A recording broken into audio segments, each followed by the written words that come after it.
अस्सलाम नाज़रीन, मैं हूं असद अली तूर अपने प्रोग्राम असद तूर अनसेंसर्ड में।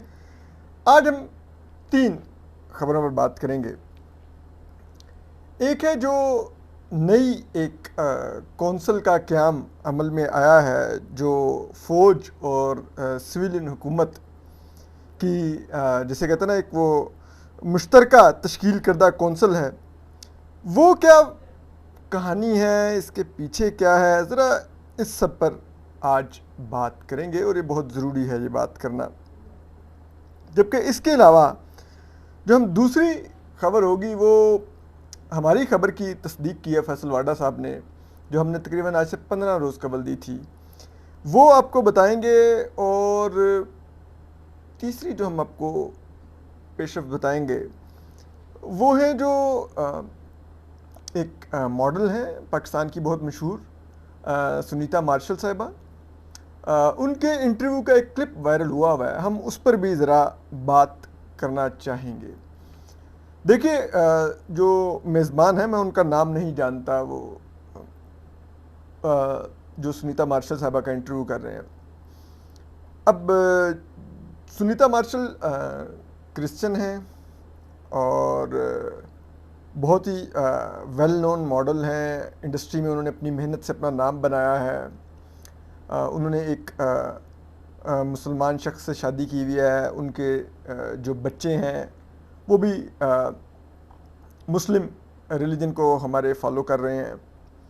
तो अब वो जो मेज़बान है, वो जो सुनीता मार्शल से जो मुकालमा कर रहे हैं, वो इतना ज़्यादा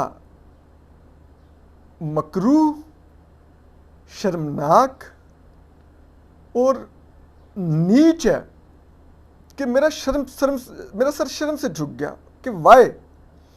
अब वो सुनीता मार्शल को कह रहे हैं कि आप मुसलमान क्यों नहीं होती। वो कह रही है नहीं, मैं ये मेरी चॉइस। हाँ हाँ, नहीं आपकी चॉइस है, अल्लाह आपको हिदायत दे। वो इतना बेहतरीन तरीके से सुनीता मार्शल अपने आप को प्रेजेंट कर रही हैं और इतना बेहतरीन वो पोजीशन ले रही हैं। वो कह रही हैं कि मेरे और मेरे शोहर में शादी से पहले ये डिसाइड हो गया था कि मेरे बच्चे जो होंगे वो मुस्लिम रिलीजन फॉलो करेंगे। यानी कि आप देखिए कि उन्होंने कितने खुले दिल का मुजाहरा किया कि उन्होंने एक मुसलमान से शादी की। शादी से पहले उस मुसलमान को कहा कि बच्चे मेरे आपका रिलीजन फॉलो करेंगे, मैं उनको क्रिश्चियन नहीं बनाऊंगी। फिर तीसरी बात वो कहते हैं कि मेरे ससुराल ने, यानी कि उनके शोहर के घर वालों ने कभी उनको नहीं कहा कि वो अपना रिलीजन चेंज करें। ठीक है, यानी कि उनके शोहर के घर वालों की तरफ भी इतनी एक्सेप्टेंस है उनके लिए, उनकी शख्सियत के लिए, उनके रिलीजन के लिए, उनकी प्रोफेशन के लिए। और ये मौसूफ बैठ के उनको लगे हुए घसीटने। अब बहुत से लोग हमारे यहाँ पे कहेंगे ओहो देखो जी इसको तकलीफ़ होगी जी, उसने क्योंकि ये वो लादीन लॉबी है, ये किसी को मुसलमान करना तो कितनी बड़ी बात है, ये है वो, और ये नहीं चाहता। बात ये नहीं है। सुनीता मार्शल जैसे लोग हमारे माशरे का चेहरा हैं और ये हमारा सॉफ्ट इमेज है कि हमारे मुल्क में तमाम अक़लियतों के लिए कितनी एक्सेप्टेंस है, हमारी फैमिलीज़ में कितनी एक्सेप्टेंस है कि अगर कोई क्रिश्चियन भी थी तो हमने उनको क्रिश्चियन रहने दिया और अपने घर की बहू बनाया, अपनी बेटी बनाया, अपनी बहन बनाया। और ये चीज़ पूरी दुनिया हमें देखती है कि हम तो फोर्स्ड कन्वर्जन करते हैं, वो मियाँ मिट्ठू के ज़रिए सिंध में अपनी हिंदू बच्चियों को अगवा करके उनकी ज़मीनें और उनके कारोबार में हिस्सा लेने के लिए उनको फोर्सफुली मुस्लिम कन्वर्ट करके तो ये यहाँ पर कर रहे हैं। ठीक है, हम अक़लियतों को झूठे ब्लास्फेमी के केसेस में फंसा के उनकी ज़िंदगियाँ तबाह कर देते हैं। तो ऐसे में ये जो सुनीता मार्शल साहिबा जैसी स्टोरीज़ हैं, ये हमारे लिए हमारा सॉफ्ट इमेज है। आप कह लें कि ये हमारा शेल्टर है, ये हमारा कवर है जिसके पीछे हम छुप के फिर भी कुछ ना कुछ अपनी जो अंदर की जो हमारा मकरूहपन है उसको छुपा सकते हैं कि नहीं नहीं भाई सब ऐसे नहीं है। हमारे यहाँ सुनीता मार्शल जैसी भी हैं जो रहती हैं हमारे यहाँ, हमारी बहू हैं, बेटियाँ हैं, हमारी फैमिलीज़ का हिस्सा है। हमने कभी नहीं उनको कहा कि अपना रिलीजन चेंज करें, हर एक की अपनी चॉइस है। और उन्होंने बीच में कहा, उन्होंने कहा जिस दिन मुझे खुद फील होगा या मैं पढ़ के समझूंगी तो मैं चेंज कर लूँगी, लेकिन मैं अभी नहीं समझी तो मैं नहीं चेंज करूँगी। और ये लगे मैंने को नहीं नहीं आपको ख्याल नहीं होता कि आपके बच्चे मुसलमान हैं, आप फिर भी क्रिश्चियन हैं। ये कैसे सिख लोग हैं। और इन लोगों को फिर स्क्रीन मिल गई हुई है, ये लोग स्क्रीन पर बैठ के भाषण देते हैं, वीलॉग्स करते हैं। और मुझे हैरत होती है क्योंकि इन मौसूफ को बहुत से हमारे शोबिज़ के लोग, हमारे टीवी के एंकर्स जाके इंटरव्यू दे रहे होते हैं कि वो ऐसे बदबूदार और जहनी मरीज लोगों को वो जाके इंटरव्यूज देते हैं और उनको उनकी प्रमोशन का बायस बनते हैं। क्या वक्त आ गया हम पर, कुछ तो ख्याल कीजिए, ऐसे लोगों का बाइकआउट कीजिए। ये यकीन कीजिए ये हमारे माशरे के मुंह पर इंतहाई बदनुमा धब्बा हैं ये लोग। इससे आगे हम जरा आते हैं अब दूसरी दो खबरों की तरफ। वो ये है कि अब फौज ने और हुकूमत ने मिलकर एक कौंसिल बनाई है, उसका नाम है स्पेशल इन्वेस्टमेंट फैसिलिटेशन कौंसिल। अब इस कौंसिल के क़याम का मकसद जो बताया जा रहा है वो ये है जी कि तमाम जो पाकिस्तान में सरमायाकारी और कारोबार है उसको फ़रोग़ देने के लिए तमाम इदारे और हुकूमती मशीनरी एक पेज पर हो, एक वन विंडो ऑपरेशन हो, और जो भी सरमायाकारी है बजाय इसके कि वो सरमायाकार किसी एक ब्यूरोक्रेट के आगे फंस जाए या एक मिनिस्टर के आगे फंस जाए या किसी एक और के आगे फंस जाए, वो इधर से आए और उसका तमाम ऑपरेशन क्लियर करके उसकी सरमायाकारी को यकीनी बनाया जाए। ठीक है जी। और इसके लिए अब जो टारगेट रखे गए हैं वो बड़े दिलचस्प हैं। ठीक है, ऐसे टारगेट हम पहली दफ़ा नहीं सुन रहे। पाकिस्तान में अल्हम्दुलिल्लाह सब्ज़ बाग हमेशा बड़े दिखाए जाते हैं। ठीक है, अब वो टारगेट्स क्या हैं जी? वो ये है जी कि 11 साल में जो हमारी जीडीपी है यानी इकॉनमी है वो अभी तकरीबन 300 कुछ ट्रिलियन डॉलर की है, उसको 1000 ट्रिलियन डॉलर तक 11 साल में ले जाया जाएगा। फिर अगले 4 साल में जो एक्सपोर्ट्स हैं उसको 70 अरब डॉलर तक बढ़ाया जाएगा। जो पाकिस्तान में फॉरेन इन्वेस्टमेंट है उसको 5 साल में 100 अरब डॉलर तक ले जाया जाएगा। 15 से 20 लाख डायरेक्ट रोज़गार फराहम किया जाएगा। 80-85 लाख बिलवास्ता रोज़गार के मौके पैदा किए जाएंगे। ठीक है, अब इसके लिए बज़ाहिर तो ये बड़े अट्रैक्टिव टारगेट्स हैं कि अगर ये हो जाए तो मुल्क की तो किस्मत बदल जाएगी।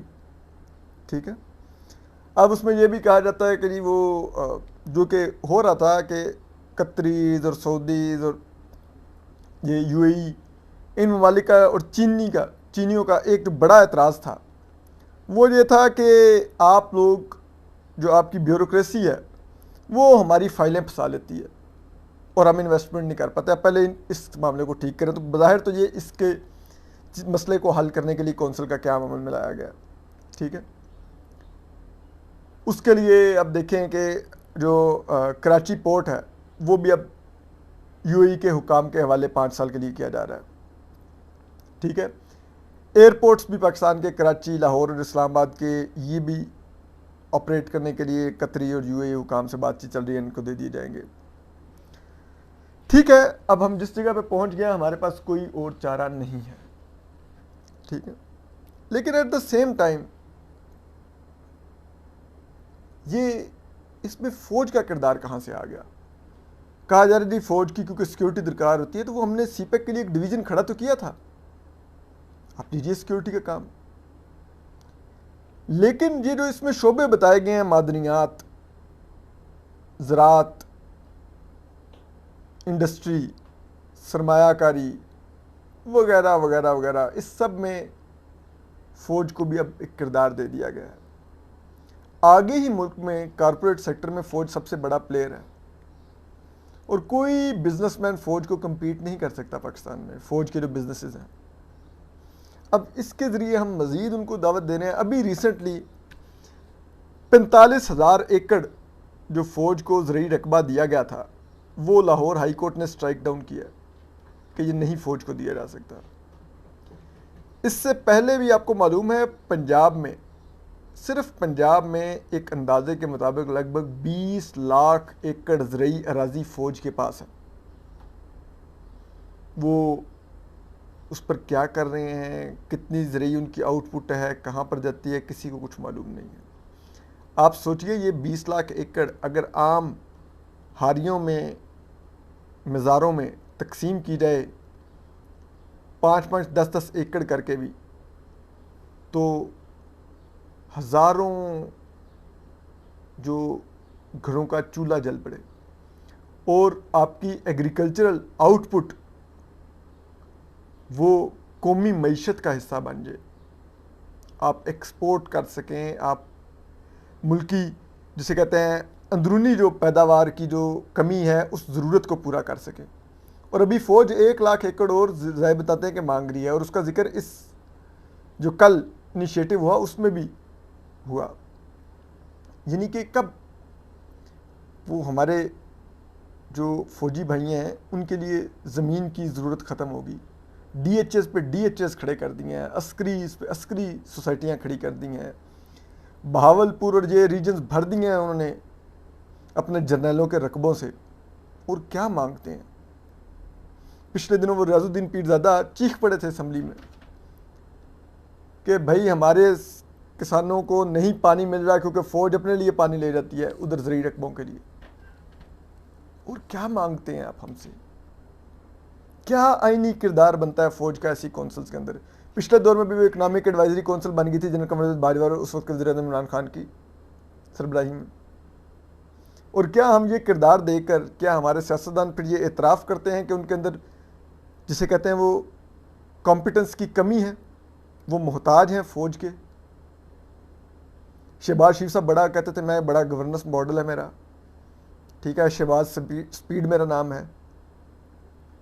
तो क्या वो इसका मतलब है हम ये एतराफ़ कर रहे हैं कि उनका, असद जरदारी साहब का, बिलावल भुट्टो साहब का, मौलाना फजल रहमान साहब का, एहसन इकबाल साहब का, मियाँ नवाज शरीफ का, शाहिद खाकान अब्बासी का, इन सब का जो इकनॉमिक विजन और कॉम्पिटेंस है वो जनरल आसिम मुनीर से कमतर है? अब नई ये कौंसिल क़याम आई है, इसका मकसद ये भी था कि जो चीन और कतर, सऊदी अरब और UAE, हम नाम लेके बात कर रहे हैं, इनकी डिमांड थी पाकिस्तान से, क्योंकि इनके इमरान खान साहब के दौर में इनकी सरमायाकारी को ना सिर्फ डिस्करेज किया गया बल्कि इमरान खान साहब ने इन ममालिक से ताल्लुकात शदीद ख़राब किए और इनको डिस्करेज किया।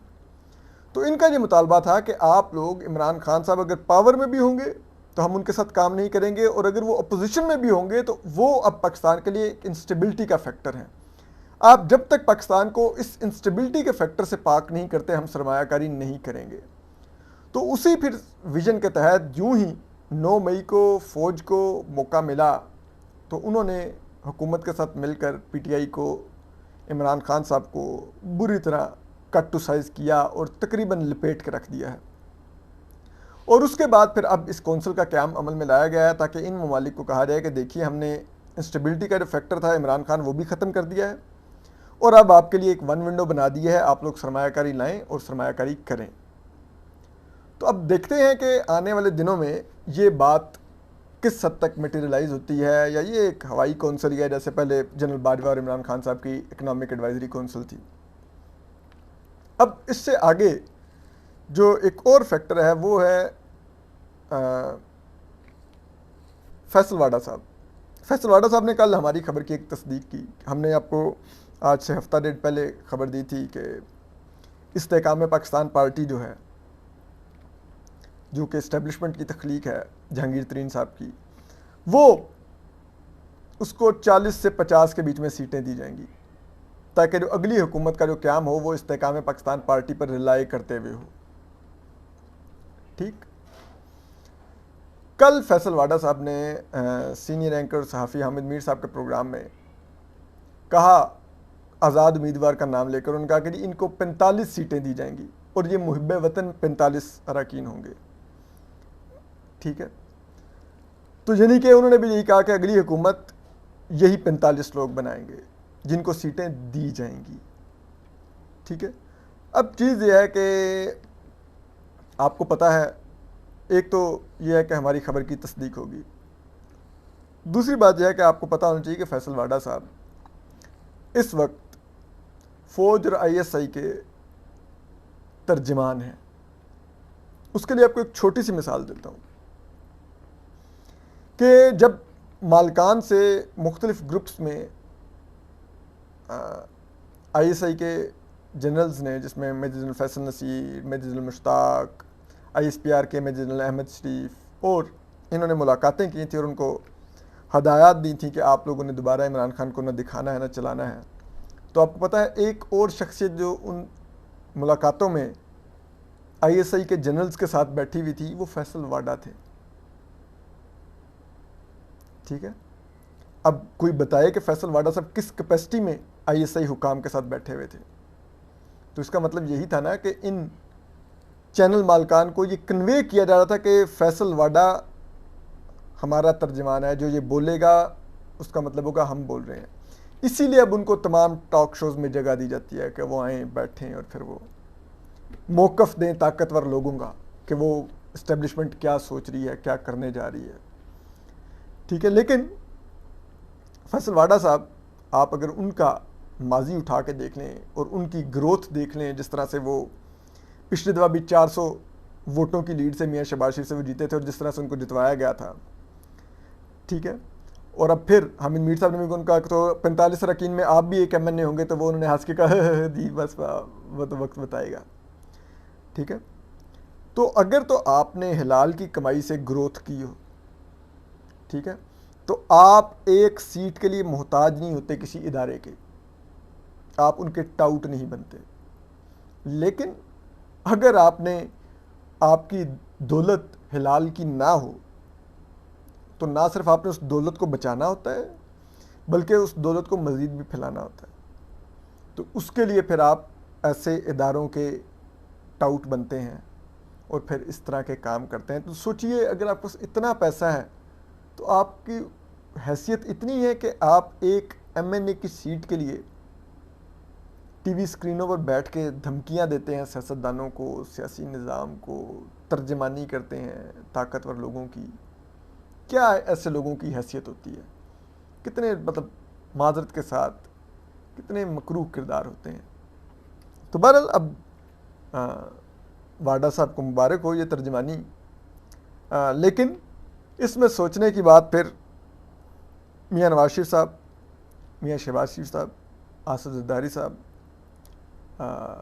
बिलावल भुट्टो साहब, मौलाना फजल रहमान साहब, अख्तर मेंगल साहब और दीगर जो सियासी जमातें हैं, शाह अवैस नूरानी साहब या आप कर लें ANP के एमल वली साहब,